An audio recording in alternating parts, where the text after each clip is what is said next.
बचपन से मेरा मैथ्स बहुत ज्यादा खराब था। मुझे 9th क्लास में ही समझ में आ गया था कि मेरा मैथ्स में कुछ नहीं हो सकता। ओए सर, पागल हो गए हो क्या? मैथ्स में एबीसीडी कहाँ से आया? नहीं, मैं केस कर दूंगा आप पे। मेरा वकील किधर है? आयु बेटे, चुपचाप अपनी जगह पे बैठ जाओ, तुम्हारा कोई वकील नहीं है। अच्छा, 2 मिनट रुको, अभी बुलाता हूँ। कर दिया मैंने मैसेज, आ रहा है। तुम नहीं,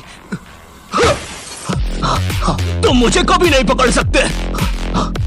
अरे लेकिन मैंने तो मजाक किया था, ये तो सच में ही भाग गए। सर भी फूट गया होगा रे खिड़की से। मैथ्स पर मुझे बचपन से ही भरोसा नहीं था। एक बार 5th क्लास में मैंने 9 का टेबल रटा था, 9 घंटे लगा के। अगले दिन स्कूल गया तो एक एबला बच्चा आके मुझे 9 का टेबल लिखने की ट्रिक बता रहा है। भाई 9 का टेबल कौन याद करता है यार? तू ऐसे लिख सकता है 9 8 7 6 5 4 3 2 1 1 2 3 4 5 6 7 8 9। माँ कसम बता रहा हूँ, उस टाइम वो बच्चा बस मुझे 9 का टेबल लिखने की ट्रिक बता रहा था, लेकिन न जाने क्यों उस टाइम वो मुझे मेरे 9 घंटे की मेहनत पे मूतता हुआ नजर आ रहा था। अरे 9 का टेबल कौन याद करता है? इससे तो 9 घंटे में स्टार उत्सव पे शाहरा का बूम बूम देख लेता है।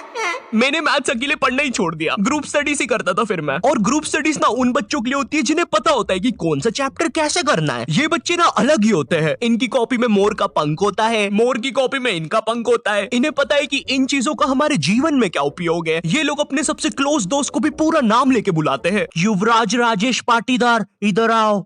हाँ भाई, मेरे से ही काम है ना कि बाप को भी बुला के लाना पड़ेगा। ये वो बच्चे होते हैं जो घर में भी स्कूल यूनिफॉर्म में बैठ के पढ़ाई करते हैं। ये बच्चे 1 आवर 45 मिनट्स पढ़ने के बाद 15 मिनट का ब्रेक लेते हैं। नहीं, हमारे जैसे नहीं है कि 7 घंटे तक एक ही कॉपी के पन्ने को घूरे जा रहे हैं। उसमें भी कुछ याद तो हो नहीं रहा है। उल्टा 7 घंटे लगातार घूरने से पेपर के आर पार अलग दिखना चालू हो जाता है।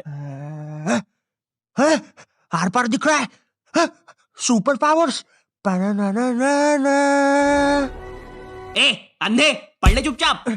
ठीक है मम्मी। अब मैं ग्रुप स्टडीज करता था मेरे दोस्त बंटी के साथ। बंटी बहुत ही भंड बच्चा था पढ़ाई में, लेकिन बंटी ना उन बच्चों में से था जिनके पास कुछ स्पेशल पावर्स होती है। बंटी पास भी थी घूमी हुई चीजें ढूंढ निकालने की। क्लास में किसी की कटर या रबर घूम जाए, बंटी फर्श चाट के पता लगा लेता है कि कहाँ पर है चीजें। वो 5 वाली डॉम्स की रबर तो बंटी सूंघ कर ही बता देता था। तुम लोग को आम बात लग रही होगी कि रबर ढूंढने में कौन सी बड़ी बात है, लेकिन मेरे दोस्त, क्या तुम्हें पता है, अगर क्लासरूम में तुम्हारी रबर एक बार डेस्क से नीचे गिरी ना, तो वो इतने टप्पे खाएगी, वो इतने टप्पे खाएगी, वो 50,000 बार टप्पे खाती है और नाइजीरिया के किसी अनजान टापू पे चली जाती है। आम इंसान के बस की बात नहीं है क्लासरूम में रबर ढूंढना, लेकिन बंटी के बस की है। बंटी कहीं से भी, आकाश पाताल या भली साइड वाले जनरल स्टोर से ही क्यों ना, तुम्हें तुम्हारी रबर सही सलामत ला। तो ये बातें मेरे मैथ्स एग्जाम के एक दिन पहले की। ये हैप्पी शिनचैन म्यूजिक क्यों बज रहा है भाई? यहाँ पे इतनी अच्छी सुबह नहीं होती यहाँ पे। ये एडिटर किधर है? के रे शेमड़े, तेरे को बोला ना उल्टे सीधे म्यूजिक मत लगाया कर वीडियो में, समझ नहीं आती? प्लीज कोई पुलिस को भेजो, ये मुझे मोमबत्ती के चटके लगाता है। एग्जाम के एक दिन पहले बंटी और मैं साथ में ही पढ़ रहे थे। हम दोनों बहुत टेंशन में थे। मैं इसलिए टेंशन में था क्योंकि ट्रिग्नोमेट्री में जितनी तेज चीजें बदल रही थी, उतनी तेज तो मेरी जिंदगी में इंसान भी नहीं बदलते। हे दोस्त, क्या तुम मुझे वो कप दे सकते हो? हाँ क्यों नहीं, 1 मिनट, ये लो। Thank you. बदल गए, फिर से बदल गए। अब वैसे क्या तुम एक जादू देखना चाहोगे? ये देखो, ये एक 5 रुपए का सिक्का है और ये गायब, सिक्का गायब। अरे बाप रे, कहाँ गया वो सिक्का? वो सिक्का कहाँ गया? और 1 सेकेंड, वो इंसान किधर गया? और दूसरी तरफ बंटी है जो कि एग्जाम के दिन इस टेंशन में है कि उसको 5 रुपए की बूमर के साथ नरेश भैया ने हैप्पी हैप्पी स्टिकर्स नहीं दिए। क्या बात हो सकती है? नरेश भी और मेरे तो संबंध भी अच्छे हैं। अरे ओ भंड इंसान, पढ़ाई कर ले वरना बाप मार मार के बूमर बना देगा। अबे उसमें मारने की क्या बात है? 2 मिनट रुक। ले, बन गया बूमर। और बाप मेरा कुछ भी नहीं कर सकता। अभी बर्थडे पे साइकिल दिला रहे हैं, उनकी साइकिल पे बैठ के उनका ही घर छोड़ के भाग जाऊंगा। वैसे तुझे पता है, अगर तू ये नटराज का स्केल अपनी आंखों पे रखेगा तो तुझे एक अलग डायमेंशन दिखेगा। बस इसी चीज से मैं क्लासरूम की खुफिया जगह का पता लगाऊंगा, और जब पूरी क्लास लंच करने गई होगी तो मैं साक्षी को लेकर टाइम मशीन में बैठ के कहीं दूर भाग जाऊंगा। अच्छा हाँ अच्छा जी। हाँ, एक बार और बोला तो तेरा मुंह तोड़ दूंगा। अच्छा 1 सेकंड, टाइम मशीन मतलब time travel, time theory, Albert Einstein और स्टीफन हॉकिंग्स को जानता है तू? नहीं तो। अच्छा है वो लोग भी तुझे नहीं जानते, वरना ये सुनने के बाद तो वो इसी नटराज के स्केल से तेरी नाभि पे इतने चमेट बजाते ना। हैं? बस चमेट बजाते? अल्बर्ट, अगर मैं वहाँ पे होता तो उस बच्चे की स्पीड ब्रेकर जैसी नाभि पे अपनी साइकिल का पहिया चढ़ा देता। हाँ, और मैं होता तो अपनी इक्वेशन E=mc² में से E और स्क्वायर हटा के उस बच्चे को MC बोल देता। सच में अल्बर्ट, तुझे पता है ना मैं तेरे इन्हीं बकवास जोक्स की वजह से पैरालाइज हुआ था। तू मान क्यों नहीं लेता कि तू बहुत ही अनफनी है? अच्छा ठीक है। अल्बर्ट, मेरा वो मतलब नहीं था। कम ऑन यार अल्बर्ट, तू हमेशा अल्बर्ट सांस नहीं आ रही भाई, उठा दे प्लीज। मुझे समझ में आ गया था कि बंटी और मेरे बस का नहीं है मैथ्स, इसलिए मैंने अपने एक और दोस्त राजू को फोन लगाया। राजू ना मेरी जिंदगी का डे की सुखी था, मतलब वो बस मेरी जिंदगी के पढ़ाई या होमवर्क वाले एपिसोड्स में आता था बस, इसके अलावा हम एक दूसरे के बारे में कुछ नहीं जानते थे। राजू और मेरी कॉल पर बात हुई। Hello hello Raju, hello hello, आवाज आ रही है? राजू, हाँ वो राजू बेटे एक पराठा खाएगा कि दो? मम्मी 2 खाऊंगा। हेलो राजू, वो बोल रहे बेटे टमाटर की सब्जी बना दूं ना? हाँ मम्मी। हेलो राजू, मैं बोल रहा था बेटे कच्चे टमाटर खाएगा कि पक्के?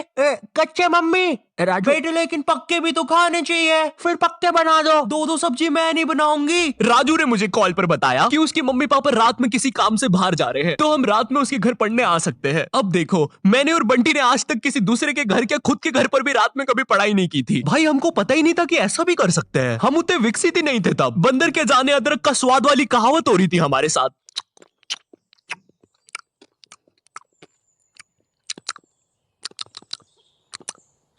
अरे ये क्या स्वाद है, समझ ही नहीं आ रहा। हम दोनों को पता तक नहीं है कि रात में पढ़ने के लिए लेके क्या जाना है। बंटी उधर विमल के झोले बांध रहा होता है। भाई देख, ये वाले झोले के अंदर अपना किराना है और ये वाले झोले के अंदर नाने मंजन का सामान है। और सुन, ये वाला झोला संभाल के रखना, इसके अंदर। अरे मेरा चश्मा किधर गया? अनुपमा देखते समय यही तो उतारा था कि बाहर छोड़ दिया, देख के आता हूँ।